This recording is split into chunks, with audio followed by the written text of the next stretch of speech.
Okay, welcome to episode 3 of the Filmmaker Film Watcher podcast. I'm filmmaker Rich D. Gregorio. And I'm the film watcher, Greg Ralph. This week we are going to talk about a few films, a few confessionals from last week, which my confessional was I hadn't seen Charade, and Greg's... Mine was The Bicycle Thief, or Thieves, depending on who you believe, but the famous Italian post-war film. That's right. And also we're going to review Terry Gilliam's Brazil. Mm-hmm. But let's first talk about The Bicycle Thief. So this is my confession. I had never seen this. That's right. Look, The Bicycle Thief is about... It's set in post-war Rome, and it's about a man on the first day of a new job. Okay, it's a job that offers hope for his poor and desperate family. Now, on his first day, his bicycle, which he really needs for his work, gets stolen. And with his young son in tow, he sets off to track down the thief. This is an Italian neo-realist film. If you're not familiar with that, it's usually known as the golden age of Italian cinema. And it's pretty much the story set amongst the poor and the working class, filmed on location, most of the time using non-professional actors.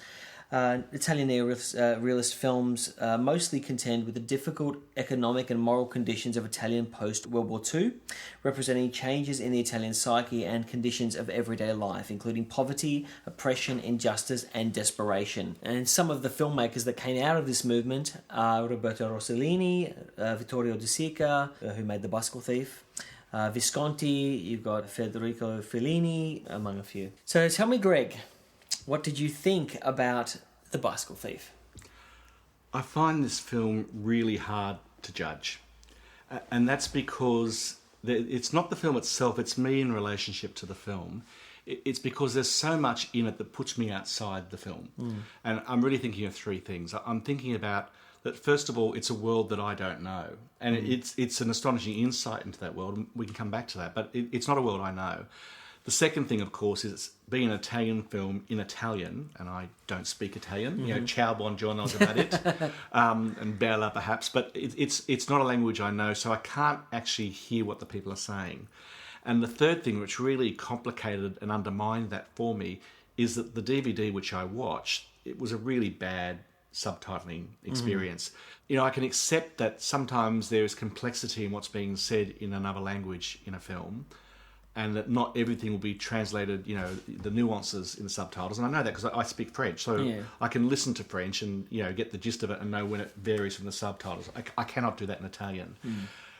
So I accept that. But in this particular copy I watched, there were big chunks of conversation that just, there was nothing there. Yeah, right. And so I followed, you know, the flow of the story, and I can certainly talk about that, but I really felt like there were things I was missing, and therefore I couldn't quite get it. Having said that, I did feel like from the very beginning I was in a different world, and I got that.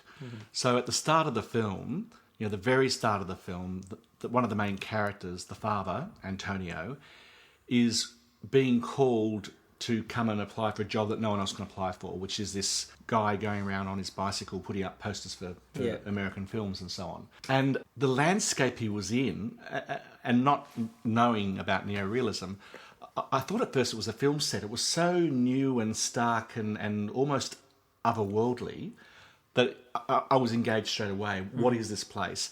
And we go from this place that I'm just guessing. I'm guessing is something that was being built, you know, after Rome had been destroyed by the war. We go back to Antonio's home where he hasn't got a bike, and they've got to get a bike. And you discover that they had a bike which is being pawned, and they need to redeem it. And the way they do it is that the wife, Maria, takes all the sheets off the bed, and they go down to some kind of pawn shop, I guess it is, and they trade the sheets in to get the bike and a bit of extra money. And then you go in, you know, behind the counter, and you see that there are walls and walls of all this, you know, bedding that people are selling just to survive. And I'm watching, I'm thinking, this is something that intellectually I know must have happened, but I'd never kind of had visualised it before. Yeah. And so it was an eye-opener. So the very start of it, I was in. And again, that's before I started hitting some of these, well, what are they saying kind of issues that I had.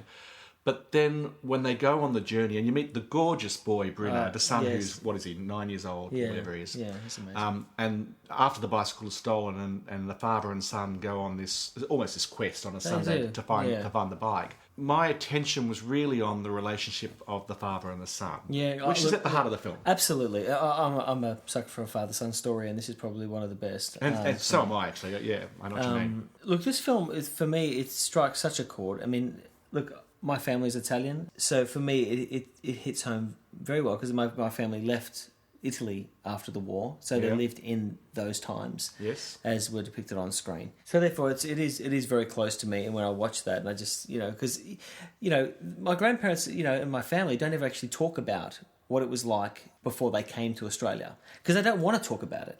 And they find it very hard to talk about it. Even if I start grilling them, they really don't want to talk about it, because it was such hard times that they just think Australia is their new home, and that is it. They don't really want to talk about it. It's too difficult to go near. You got me to watch Martin Scorsese's My Voyage to Italy as part of my homework, which I'm still watching. But that seems to be what he was saying about his grandparents as well. They had come from, I think it was Sicily, or at least some of them had, and it was all this world he didn't know. He knew that's where they were from, but he didn't know it. And he discovered it through film. Absolutely. So you're kind of on that same voyage. Yeah, pretty much. So, when it gets to, say, the end of The Bicycle Thieves, and that end sequence when, the father is contemplating stealing a bike. From the middle of, a sea of bikes, really. From a sea of bikes. That whole sequence is just beautifully directed. It's fairly wordless, isn't it? It is very wordless, yes. Yeah. You're just you're seeing his thought. When he decides to steal the bike and gets caught doing so, and then has everybody chasing him, and then, the bit which always gets me is when his son sees that and runs up to his father, and the shock of the son and the shame of the father. Oh, it just is emotionally gets me every time. The film has such emotional clarity and a brutal honesty, which you don't really get in film these days. I don't think you do, because it was filmed at such a time, and same with other films like Open City and whatnot. But people who weren't actors as well. Absolutely, no. So there's no artifice. No, and then there's the shot when they're walking off at the end of that sequence. The boy and the father are walking off, Antonio and Bruno walk off amongst a sea of people, and then it's just like one story in a whole heap of stories of the same sort of nature, of all these so many people who were struggling at that time. It's an amazing movie to me. There was another thing that kept pulling me out of the story. So let me tell you by analogy. Sometimes I'm watching a film or a TV show, and you see characters driving along, and they're having a conversation, they make a lot of eye contact, and I sit there thinking, you should be watching the road. Yes, this is silly. You can't have been driving that long without watching the road. Where's your seatbelt? All that kind of stuff. And I had a similar kind of reaction to the film about the way the father treated the son. Right. So here they are. The boy's only 9 years old. He may or may not have been to these parts of town before, but the father is so focused on getting the bike back that the son is really just following along in his wake. And sometimes the father's just gone off around a couple of corners, just trusting or not caring that the 9-year-old is okay. And, I'm a dad. And I certainly, like you, relate to father-son stories. I'm a sucker for them. But I kept watching this and thinking, but, what about the boy? What about the safety, the seatbelt part of this? He's just in your wake. And sometimes you go away and he's about to have a wee, and then you come back, or the boy falls over. At one stage, he's almost hit by a car going past. And I'm just thinking, I know I'm watching it in a different country in the 21st century I think with it's different a time values. Thing. I do think it's a time difference. Yeah, I know it's but irritating me. I still think in that time, though, I think I don't think the father didn't care for his son. I just think there was so much going on. Children were allowed to roam freer back then than now. There's free and there's disregarded. The boy actually started to feel to me more like a puppy than a child. And I don't want to read too much into it, but it's interesting that I think his next film never saw it like that. Umberto D, which is all about the dog. That's right. And it felt to me like a similar relationship. It's a strong love between the two of them, and yet he was off on his own thing, and the boy was it was like a dog almost. It was in those scenes when they're running around the streets. I just found it. I kept coming back to that in my mind, and I would see it again, like almost hit by the car. I can understand what you're talking about, Umberto D, which is another De Sica film. Yes. which is another amazing film. But I did not get that connection. No, I disagree with that one. It would shift. Like, you know, there were scenes like when he took the son to the restaurant to have the nice meal, and really focused on his scene. That's focused on his son's pleasure and having a really big treat he would not normally have. That's right. And was that just after the father had slapped the son? I think it might have been. And then thought the son had drowned? I think so. It was next to that in the story. Which is an amazing moment. That's quite a powerful moment in the film when he does that. But see, again, it took me a while to realise what was going on when he thought the son had drowned again, because the subtitles just weren't telling me what was going on. Yeah, again, So again, I just kept getting pulled out of the story through no fault of the film. Yeah, it's the fault of the subtitles and the fault of fault's not the right word, but a result of me being in a very different context, trying to understand quite what was going on. Sure. And for me, maybe it would improve with a second or third viewing, and certainly with a different production copy. You know, as I say, better subtitling. Yeah. But you know, I do think it's one of those films that will stick in my mind visually. Well, I'll tell you, in terms of a score, what would you give it? I'm going to give it a 7. And as I say, I'm rating it on the viewing experience I had, so I'm probably being harsh. That's it. But I don't feel that I can give it higher because of what I did and didn't get out of it. Look, I think it's a 10. I think it's a masterpiece and one of the greatest Italian films ever made. I think it's an amazing movie. But anyway, that's The Bicycle Thief. So, Ricardo, your confessional. So this was Charade. Yes. This is a 1963 caper film. And in it, Reggie Lampert, played by Audrey Hepburn, decides to divorce her husband because their relationship seems to be based on secrets and lies. So after meeting Peter Joshua, which is Cary Grant at his suave best, on the ski slopes, Reggie returns to Paris to discover that her apartment has been stripped bare and her husband Charlie has been murdered. 3 strangers, James Coburn, George Kennedy and Ned Glass, all turn up at Charlie's funeral to really make sure that he's dead. And then Reggie is told by a CIA officer, Walter Matthau, that during the war, these 3 men at the funeral stole a fortune in French resistance gold with Charlie and another man. But Charlie then double-crossed his comrades and took the gold for himself. Shortly after, Peter, which is Cary Grant, reappears to help Reggie to stay alive and solve the mystery of the missing treasure, which everyone seems to think that she has. As the bodies start to mount around her, Reggie doesn't know whether to trust this charming stranger who presents a gallery of shifting identities. Is Peter only after the gold, a murderer, or worse, already married? Charade is directed by Stanley Donen and features Parisian locations and the lush music of Henry Mancini. So, Ricardo, we're moving from Rome to Paris. Yeah. What did you think? I absolutely love Charade. Yeah. I had an absolute ball with it, and I really can't believe I hadn't seen it, really. I'm so glad I have now. It was beautifully made. The screenplay is fantastic. The performances of Cary Grant, of everybody really, but Cary Grant and Audrey Hepburn are just brilliant and spot on. This is the only film they ever made together. Really? Yeah.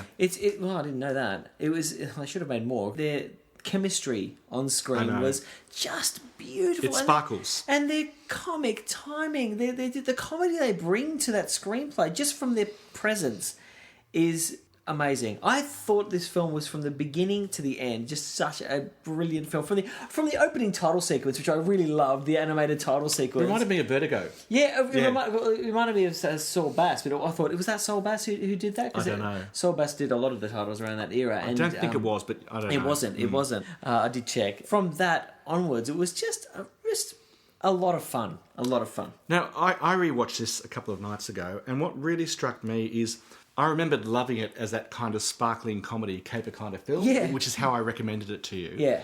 But what really struck me is how this is really a Hitchcock film. It does remind me of a Hitchcock film. Oh, no, more than reminded me. And it might pay you at some stage to go back and watch it again once you kind of pass the plot. Yes. Yeah. Because, sometimes films come out and they say, oh, it's a Hitchcockian kind of film. Yeah. And, whatever. This, to me, is Hitchcock. And it's interesting, it's made in 1963. Hitchcock has just shifted from, the stylish kind of things like North by Northwest, Rear Window, To Catch a Thief, and so on, and Vertigo. And he shifted in 1960 to make Psycho, which we talked about previously. That's right. And then in this year, 1963, he makes The Birds. And The Birds actually didn't do as well at the box office as Charade did. Charade apparently was the 5th grossing film of the year. To me, it feels like Stanley Donen stepped in and did Hitchcock of that kind of earlier phase before he went kind of all black and white gritty. It's like Stanley Donen, who was a musical director. You know, he did Singing in the Rain with Gene Kelly. He did Seven Brides for Seven Brothers. He did Funny Face of Audrey Hepburn. It's quite an interesting director, absolutely, to do it. I was quite surprised it was. But then the titles start in a way that remind me so much of the Vertigo titles, different but similar. And then you've got the body thrown from the train, which is, not un-Hitchcock. But then the next thing you've got is the gun coming down from the umbrella on the ski slopes to shoot Audrey Hepburn, which is actually a kid of a water pistol. Brilliant. And I don't think I'm original in saying this, but that image is really the expression of the film. This is going to be something dangerous, but don't take it too seriously. It's kind of frivolous. It's brilliantly done. And all the way through. And it's actually not got that many sets. There's some outdoor, shots in Paris. Yeah.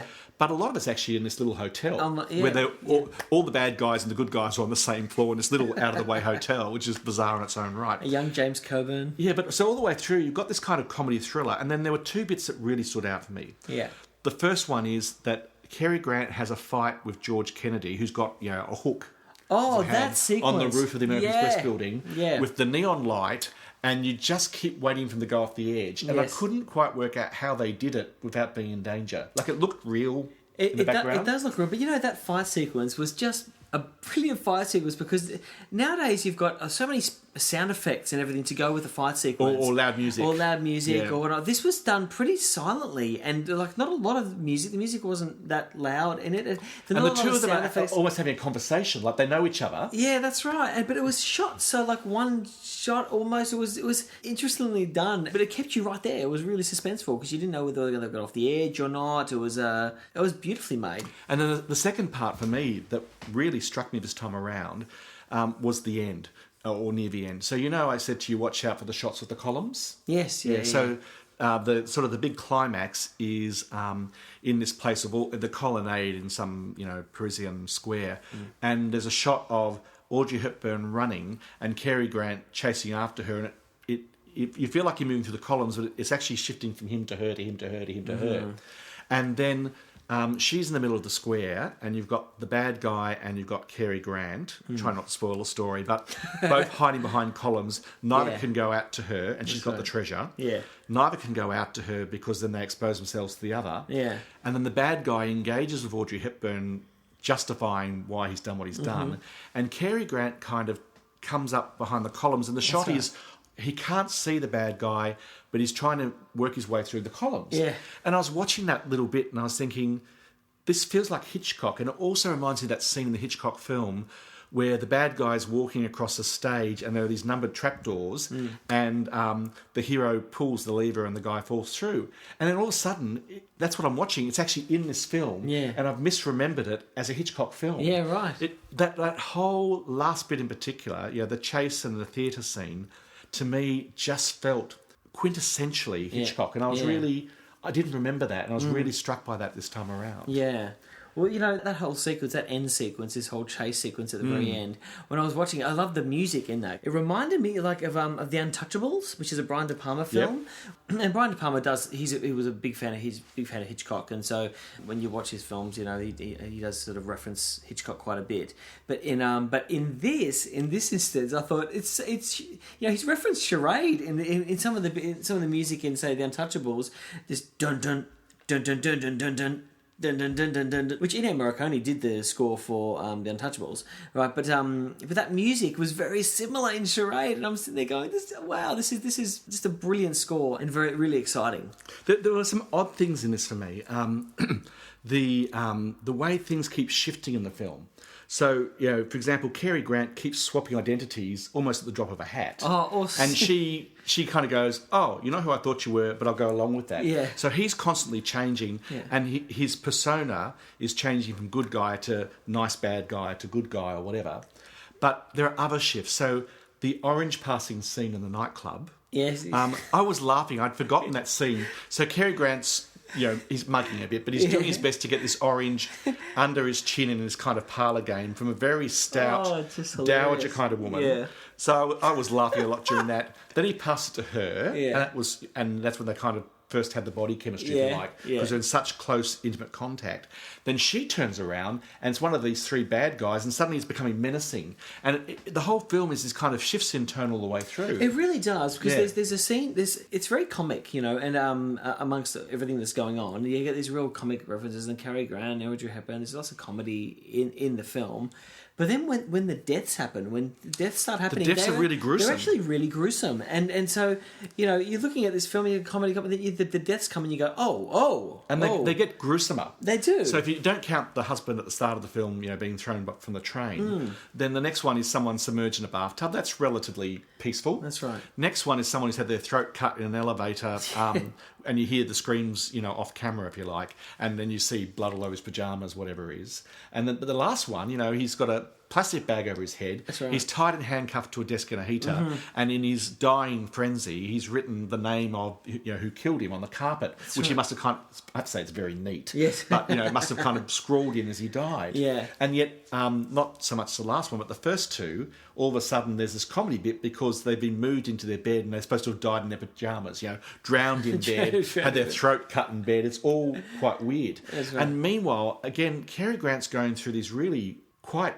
profound shifts because she's in love with him. I mean, she's in love with him pretty much all the way through. That's right. But she's in love. She's in love with him, and then she finds out that actually she can't trust him. And then the things he says, which are meant to be nice, like "Don't worry, I'll just be next door," actually become quite menacing. And then he shifts again, and she's, you know, trusting and loving him. And then it shifts again. It really, it's just so skillfully done in writing, directing, acting, and so on. It is. And then you got this scene, which was, to me, I was in hysterics. I was laughing a lot in this scene. I just thought it was brilliant. It was when Cary Grant, if you've seen the film, you'd know what I mean. But Cary Grant takes a shower in his drip dry suit. In his drip dry suit, and it to me is just one of the funniest scenes of the film. But do you know why he did that? Why did he do that? Well, Cary Grant was very funny about being in a film with Audrey Hepburn. Audrey Hepburn had been in a lot of films where she was, you know, the virginal ingenue to an older man. So you had Humphrey Bogart in Sabrina, you had Fred Astaire in, I think it's Funny Face. I think there's another one with somebody else. And Cary Grant just didn't think people would believe and felt uncomfortable playing a scene where he was so much older than her. So he was, I think, 58, 59. She was 33, 34. Yeah. He'd had opportunities to play opposite her and he'd turned them down for different reasons. And then he accepted this film. And the reason he accepted it was because they went away and rewrote the script so that a lot of the, you know, if you like, the sexual aggressor lines are given to her rather than to him. Well, they make reference of that they're on a boat on the ferry in Paris, and then she makes reference of his age. Yeah, or the glasses. Oh, you don't need those. Oh, yes, you do. Yeah, there's lots of little jokes. That was partly for his comfort. And the reason he did the shower scene in this suit was he just didn't really want to show his 60-year-old body or near 60-year-old body on camera having the shower, so he did it in the suit. It works so well. It's brilliantly done. Now, I can't leave this film without saying two other things. The first one is Walter Matthau. Brilliant. Because Walter Matthau, in my mind, is always a comedy actor. Now, this is just before he really hit the big time where he won the Oscar for Fortune Cookie. Mm-hmm. So he was on his way up. He'd been around for quite a while, I think, but just hadn't quite hit that zenith where he really, in particular, became known for comedies. And although the part he plays here is very dry, so there is some comedy to it, he's very straight, and, you know, there's other things around him we probably can't say. Yeah. That made it, for me, a really great performance from him. Yeah, he was. He was very good. And not to downsell, you know, James Coburn, Ned Glass, and George Kennedy. But I thought everybody was great in it. I thought it was pretty. It was a pretty. The French Inspector. Yeah, brilliant. I thought it was a flawless production. I think the screenplay is amazing. I think the directing, and this is one thing about when we're watching all these older films, is that you notice the camera work in them, and everything's done for a reason. Every little movement of the camera is done for a reason. If they don't need to move it, they will not move it, and they'll keep it on the performances. And it's something which rarely happens these days in the era of say digital now, which everybody just shoots a lot of coverage and coverage in order to just cut as much as they can. And there's such a patience in this filmmaking which is really refreshing to watch, and you sort of wish that films were like that now. There is one jarring note for me in this, and that is the boy. The boy just wasn't quite right. I think I'm right in saying that, in fact, he was dubbed by a French actress, and I think it shows his voice doesn't quite feel like it belongs to him. And you compare his performance with Bruno in the bicycle thieves. That's right. Yeah, that boy is fantastic. Yeah. And walks all over a lot of child actors, of Hollywood and so on. Yeah, It just feels real. The boy just didn't quite fit in for me. Important in the story, there was just a false note there somewhere that just kind of just jars a bit for me. Mm-hmm. But taking everything you were just saying about, how this is just perfectly done and so on, the second thing that we have to mention is the remake. Now, I know you haven't seen this. I haven't seen The Truth About Charlie, no. So The Truth About Charlie was made in, I think it was about 2002, so about 40 years later.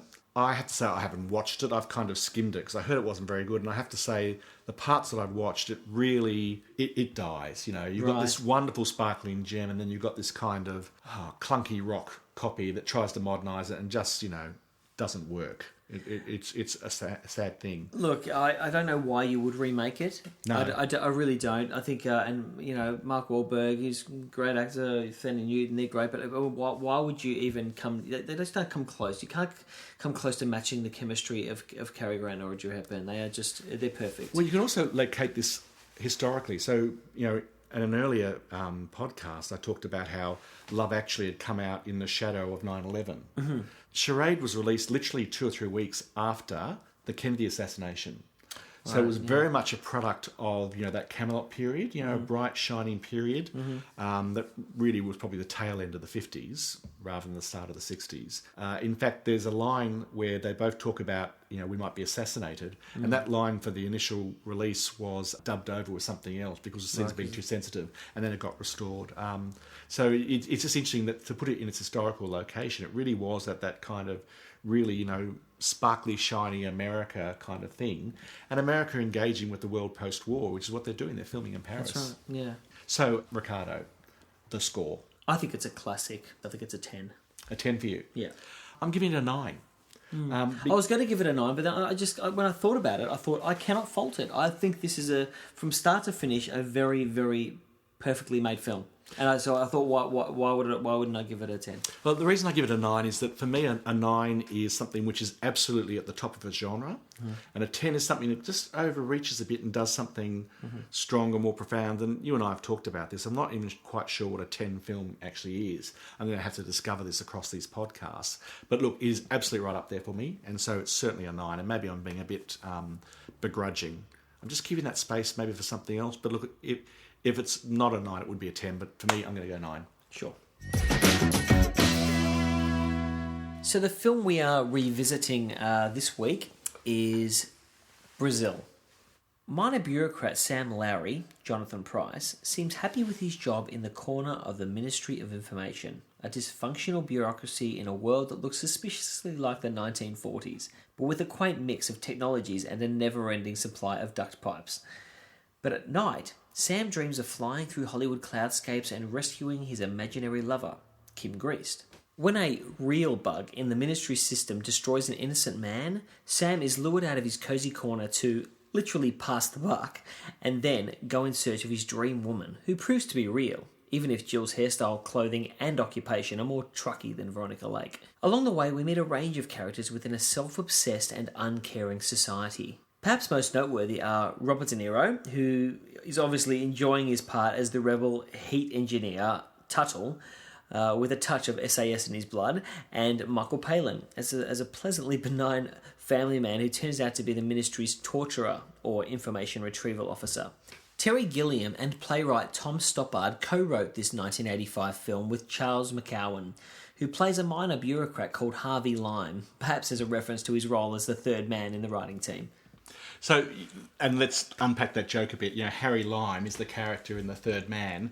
Here, he's the guy in the office next door to our hero, Sam, who keeps pulling the desk through the wall to get more space. Right, okay. Which is a nice little touch. That is, yeah, that's great. That was Orson Welles' The Third Man. Yes. So, for me, watching this again, I saw it when it first came out 30 years ago at the cinema.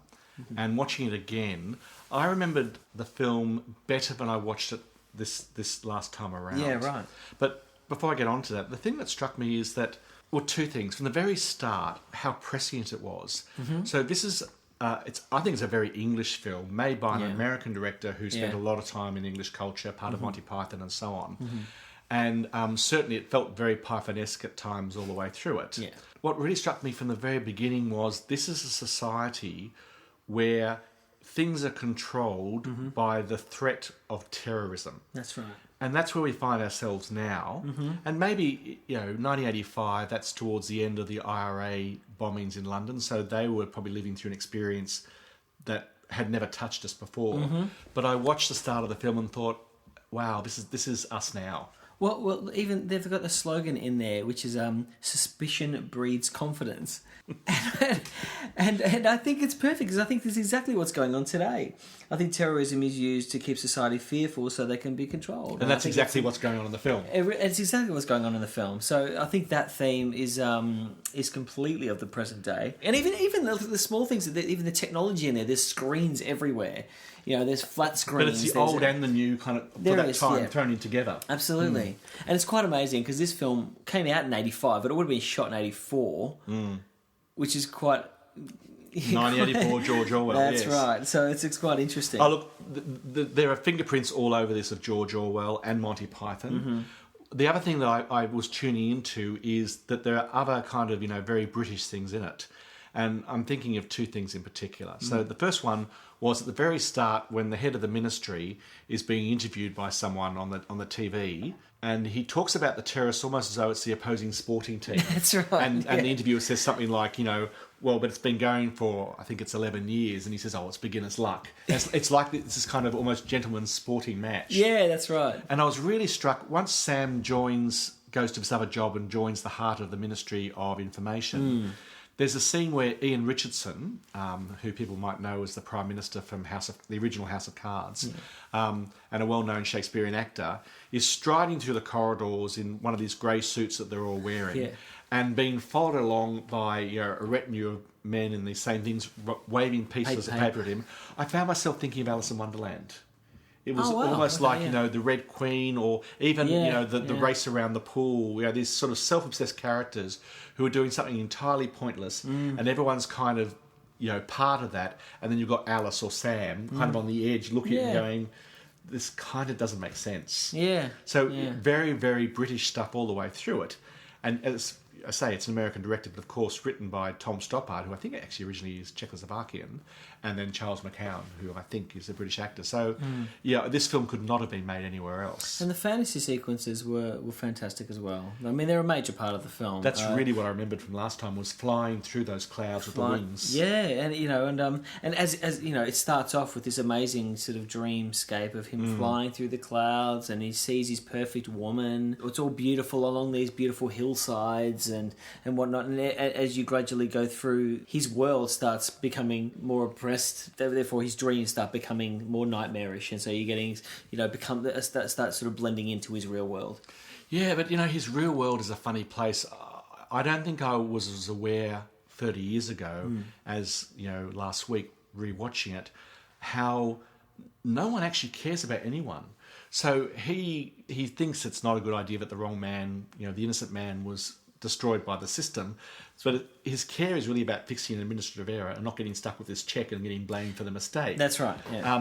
Yeah. The children who destroy each other playing games with the kerosene or whatever it was at one point stands out. The at one stage, a moment that really rang true for me. He's driving out. I think it's when he's driving out to return the check to the widow, and he gets in the little car. Thing, and he's listening to the radio, and there's a broadcast about this building was blown up and a dozen or more people were killed, and he kind of goes and switches across to the music, the Brazil song, and I do it. There's this horrible stuff, and you think, I can't take the scene, and you flick. But even they take it further as well. When you look at there's lots of terrorist attacks which happen, say in a department store. And people just keep moving on. Exactly. They're in the scene in the restaurant. This is a world of appearances. The glad wrap kind of cosmetic surgery. Oh, the cosmetic surgery when he's the stretching of the face. Or the woman whose acid burn is getting worse and worse. But it's just a complication. Yeah, that's right. The complication of a complication. But it is a world of appearances. And I said to you, watch out for a moment in the film, and that was the restaurant scene and the mother's hat. The mother's hat is an upside down boot. And I remember the first time I saw it, thinking about the one of the famous quotes from 1984, the George Orwell book, where he says, if you want a vision of the future, imagine a boot stamping on a human face forever. And this hat, to me, was the inverted boot. That this thing which in Orwell's film was something which was, something horrible and stamping your face forever and the pain and the degradation never stops, is now turned upside down, has a leopard print or something on it, and it's this fancy hat that she's wearing. To me, that was like a symbol that had been put in there as that kind of reference in a very nice, subtle kind of way. Yeah. But that's one of the things I very much remember from it, those 30 years ago. And look, Bob Hoskins and Robert De Niro get top billing in this film. Do they? Okay. All right, and it's quite interesting because they've both got minor roles in this the film itself. What did you think about their involvement? I didn't think Hoskins' role or performance were particularly anything. It was an important part of the story, an officious guy with a nasty edge to him. That was... He was fine. As was Jim Broadbent as a cosmetic surgeon. It was meant to be a garish kind of but didn't get top billing though. Didn't get top billing though. No, but De Niro was good, and De Niro I imagine was top billing because he was a very well known, as he is now, American actor. So it draws the funding, it draws the audience, and so on. Oh, it does. But he's loving his part. Oh, he's loving can just see it. Oh yeah, he's very good. And because American actors don't necessarily go well in British films, but he just works. And the violence in this is quite inventive as well. The scene where how Bob Hoskins and they dive through the sewage pipe going into their... That's a polite way of saying it. Into their suits, and they drown or explode in a pile of poo. I think Jonathan Pryce is very, very good in this part. He is. I think Kim Greist, I think you say, yes. Is very good in her part. And I'm surprised she never really did anything else. Because I remember at the time thinking she was gorgeous as the fantasy figure. Yeah. And she was like someone I would like to meet as a kind of a grounded, the real person. Yeah. And I've checked, I don't know that she really did anything afterwards. I don't know why not. And I think that's a bit of a loss. But I also think we really have to talk about Michael Palin.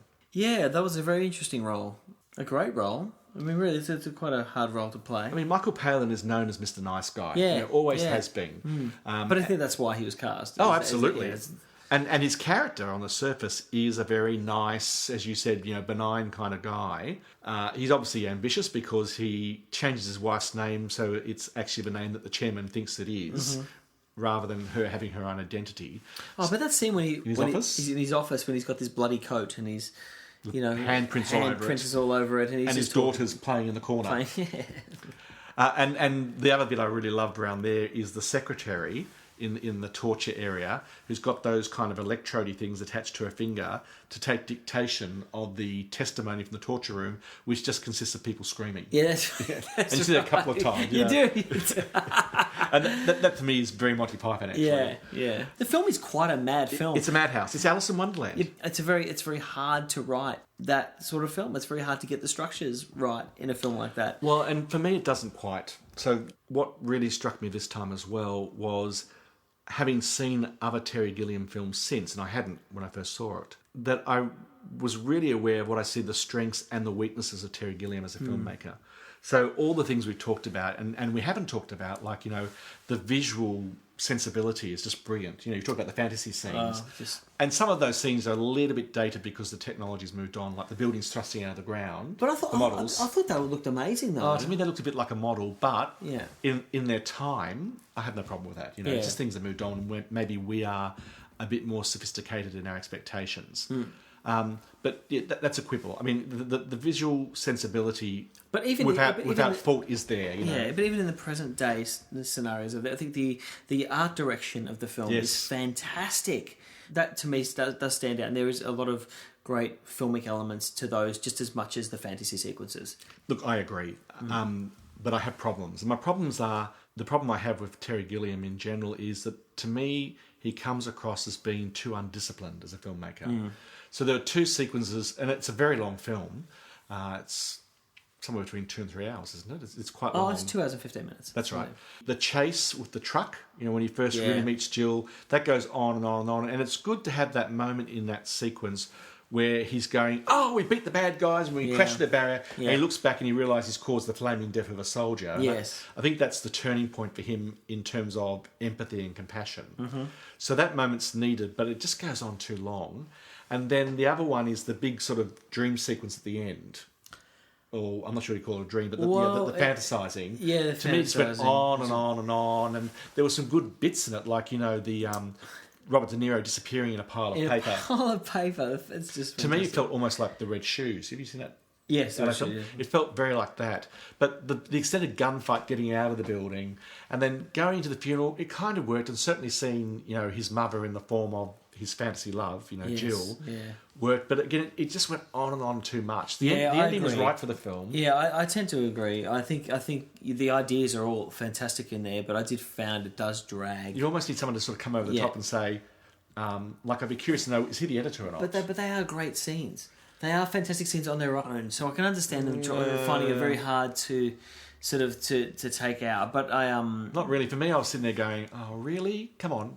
Those two bits, I really just thought it needed more, almost a hard heart to cut it back. Look, I don't think it's a perfect film, but I still think it's telling the future in a lot of ways, and because of its present day themes in it, in terms of a score, I give it an 8. Yeah, for me it's a 7. When we first talked about choosing this film, I thought I'd be somewhere on an 8 or maybe even slightly higher.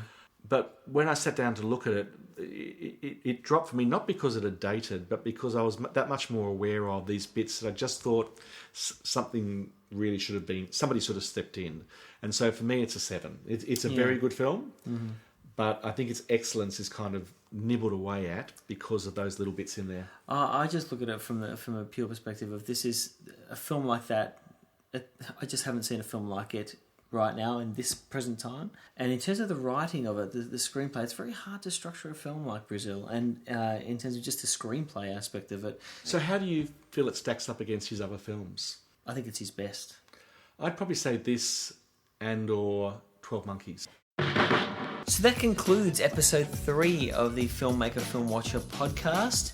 Next time we'll be reviewing a Kubrick classic, Dr. Strangelove. Or How I Learned to Stop Worrying and Love the Bomb. That's right. We always have a confession. My confession is... The Sound of Music. I cannot believe I don't know anybody who has never seen The Sound of Music. And I'm tempted to make you go to a sing-along one, but let's start small. No, yeah, so that's The Sound of Music. From 1965. I think this is the 50th anniversary. And my confession is that much as I love musicals, I've never actually seen Cabaret. Now, I can't believe you haven't seen that. Cabaret is a musical which I love, and it's one. I can't wait to talk about it. And it's just struck me, these are both musicals with Nazis. True. We'll see what we think next time.